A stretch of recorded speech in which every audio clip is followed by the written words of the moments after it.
When I tell you this is an insane amount of skirt, this is an insane amount of skirt.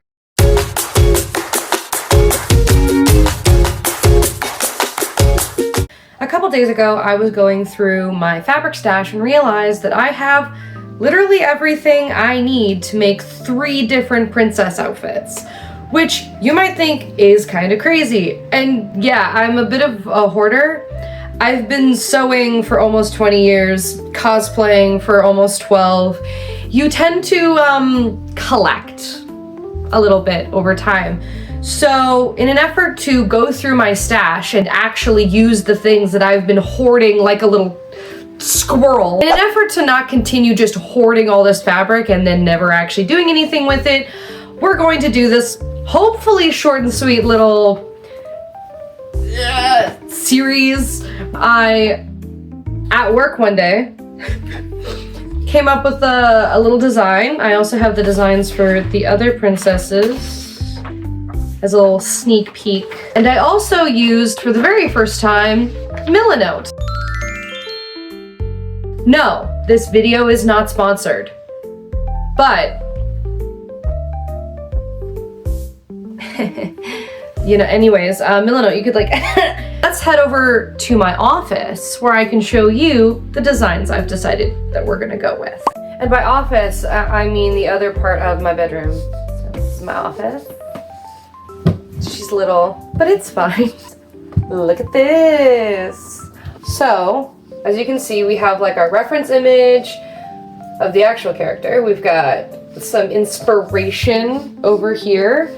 And then we've got my Pinterest board that I built, our color swatches, and then the actual design that I want to go with for this outfit. I don't want to go with something that is a one-to-one creation of what is on screen. While it is a great, lovely design, I wanted something a little more fantastical because she is not wearing anything close to what would be historically accurate for the time frame in which the movie is supposed to take place, which is, it's a vague 14th century Europe. So I'm just gonna go with whatever I want. So I'm going to make a 2 or 3 tiered layered petticoat to give it some oomph. It might also be just one tier with like a more of a circle skirt up here. I just really like the look of this, so this is an idea. This is the skirt design for the outside that I want to go with. A like full A-frame or almost circle skirt for this top bit, and then a singular ruffle tier with lace on the bottom and then lace around the sides. Then for the top option, I didn't necessarily want to go with a one-to-one creation of just this top because I'm not really a fan of it. So we're probably going to be going into more of this fantasy top region. And then the sleeve design, I want to go with something like this. It's a cap sleeve with some lace on the bottom, and I really like the pearls. I don't think I have pearls that I could do this with, but I like the idea of like beading and different things. Like I know she's a peasant, but that is not going to stop me from making it fantastical and pretty like this. So now that we have our design, we're gonna go over to my craft room and we can start working on this. But first, I do want to mention that I am not making a corset for this or a pair of stays because I already made one, and that is what jump-started this entire project as it is.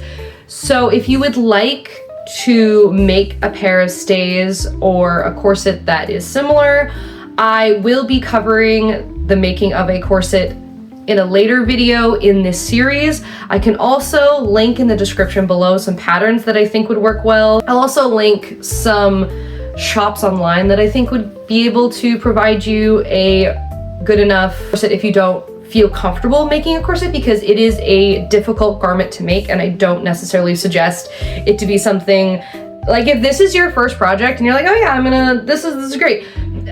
Corset not advisable for a first project. But yeah, we're not going to be making the actual pair of stays that I will be wearing with this costume in this video because I already made them several months ago. And so yeah, let's Let's go make a costume, guys.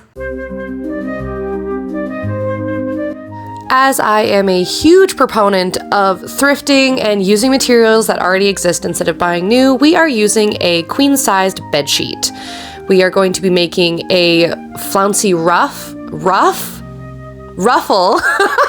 that is 10 inches long.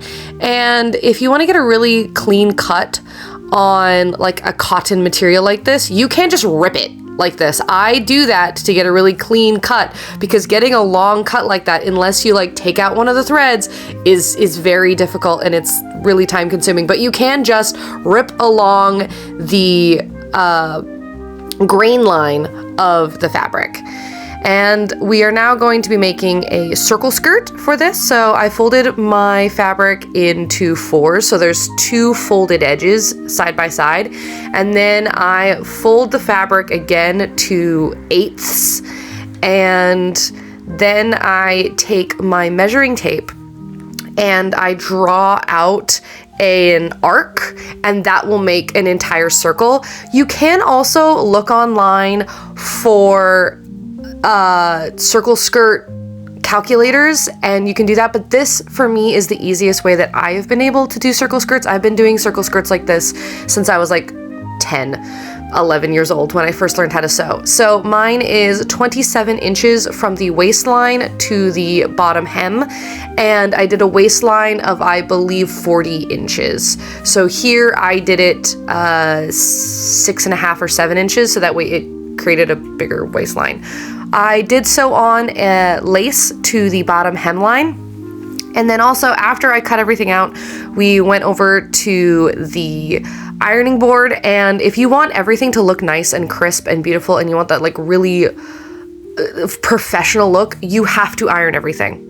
So then I am sewing all of my panels together for the ruffle using a French seam, which I will explain later with the skirt because we're also going to be doing French seams again for that. It was 3 panels and they are about 160 inches long. We are working with an absolutely insane amount of fabric to connect our last line. Make sure that you don't get them twisted. So now we are going to take this absolutely insane 160 inches of fabric and we're going to pleat it down. So you're going to set your machine to a wide zigzag stitch. So I went to 4 and I took a ribbon, you can also use yarn for this, and I zigzag stitched over the ribbon. And then you can pull the ribbon and it gathers your fabric. There is other ways to gather, so you can use a gathering foot, you can do 2 long stitches and you can pull along the stitches, but I find that the stitches break, and so I have started using this method. It's actually really cool. Then I am pinning the ruffle 10 inches above the bottom of the hem of my skirt, so that way it really gives like a little cupcake kind of effect. And then I am zigzag stitching over that. Then we are going to install a waistband, which is just I'm putting elastic in this waistband. So I keep the side open, I sew on the waistband. It's basically like installing bias tape, except it's much wider. That's the exact same thing. So if you know how to install bias tape, you can install a waistband. And there's the skirt. For the skirt, I will be using another bedsheet. This one is a king-size bedsheet, and because they are bedsheets, we are able to use the already existing hemline and we don't have to make our own. For the ruffle of the skirt, I will be using a 6-inch ruffle instead of a 10-inch ruffle like in the petticoat. And once again, we are just going to do a little snip along the grain line and just rip it. Just rip it! For the skirt, it will once again be a circle skirt. I am using the circle skirt that I already cut out for the previous skirt, and we are going to use that to just trace around it so that way I don't have to do any more math. We also are steaming and ironing everything because that is the secret to a beautiful garment. I know you don't want to. I know you're like, but it takes so long. Shh.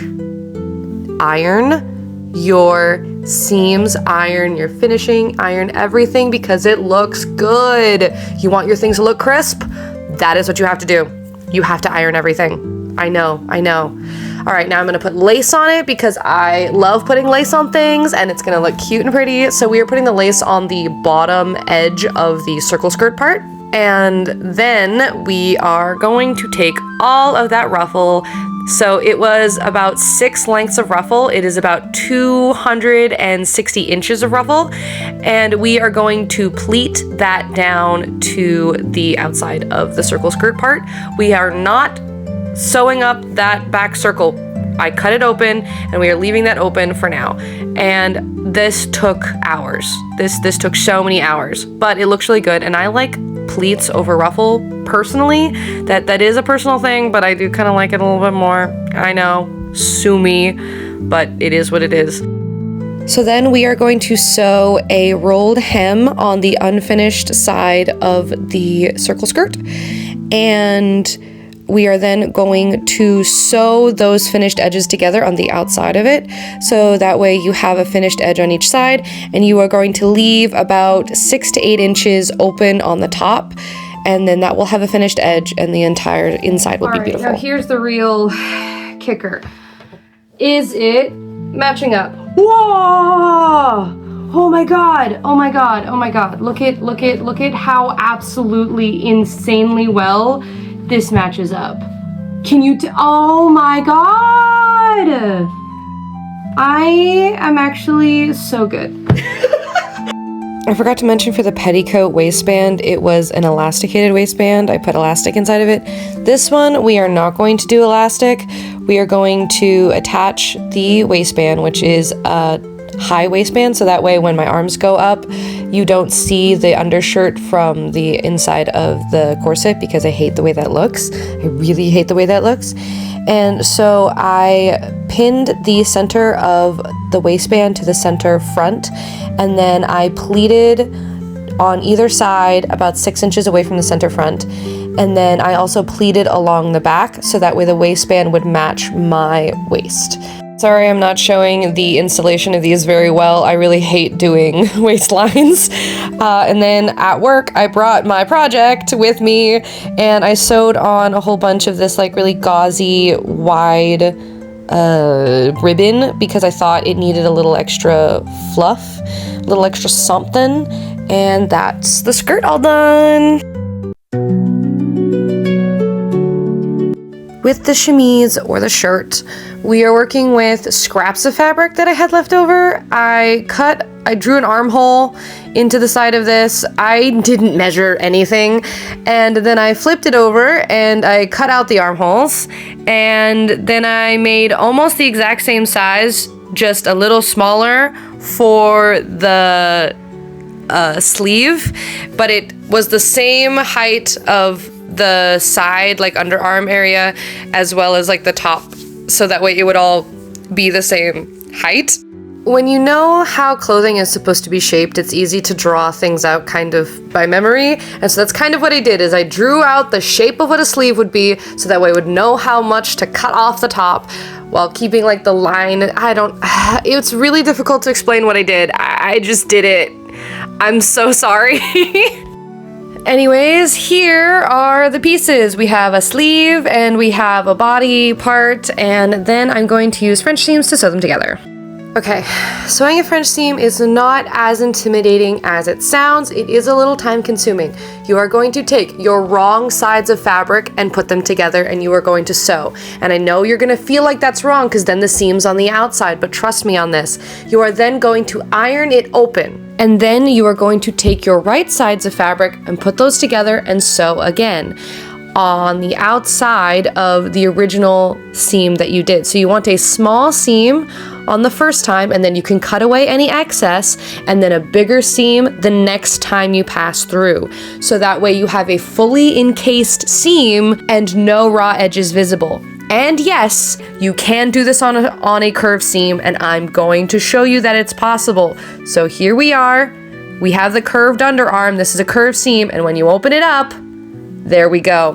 Beautiful, clean, crisp. Now go on and make French seams of your own. Now, along the top of both the sleeve and your top, you're going to make a very fine little baby rolled hem. These are easy enough to do. You just fold down the fabric twice, so that way the raw edges is encased within the seam, and sew it down once. If you're using a very fine fabric, you can fold it once, sew it down, cut away the excess, and fold it down a second time, and then sew it, and then it'll all be encased. All right, now we're gonna measure some elastic around my shoulders because this is going to cinch in the very wide hemline of the top. And yes, I do cut this on myself. I don't suggest it, but I'm also being safe. It was just easier this way, okay? I don't know, don't be dumb like me. And then I also measured it around my wrist using the same method so we can cinch up the bottom of the sleeves as well. All right, the way that we are going to do this is we are going to pull on that elastic cord, and then you're going to use a zigzag stitch or a straight stitch on a longer stitch length, and you're going to sew that down about an inch away from your hemline. And that's going to create like a really fun ruffly part where you can see it just a little bit further down. I like the aesthetic of it. And the entire time you are sewing, you are going to be pulling on that elastic, and that is what is going to create that elastication in the fabric. Okay, thank you. And I don't know about you, but I think we have heard enough of me talking. It is time for the reveal.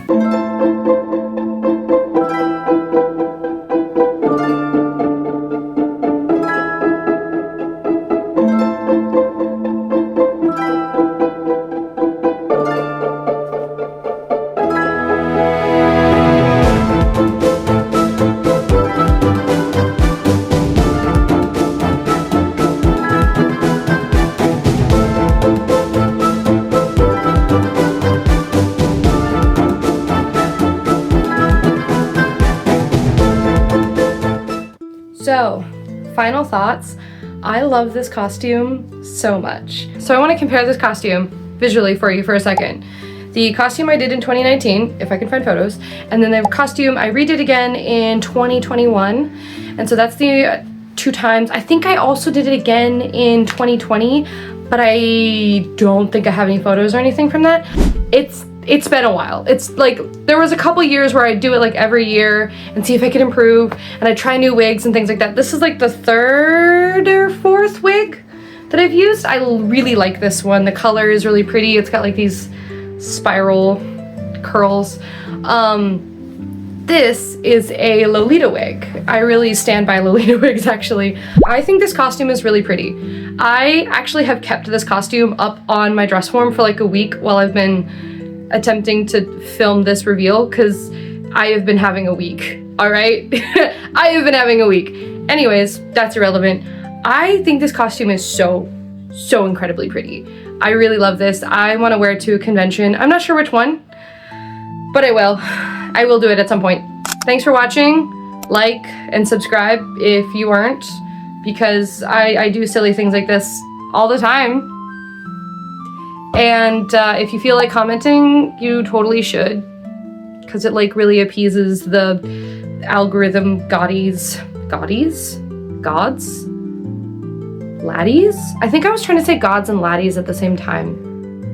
Anyways, if you want to watch me struggle through the English language, subscribe, stick around. If you have been sticking around and you're already here, you're a real MVP. Love you. Yeah, that's me signing off for this video. There will be 2 more videos in this series where I make Ariel and Cinderella, in case I didn't make that clear in the rest of this video, because I don't think I did. Anyways, that's me signing off, and I will see you in the next video. Bye!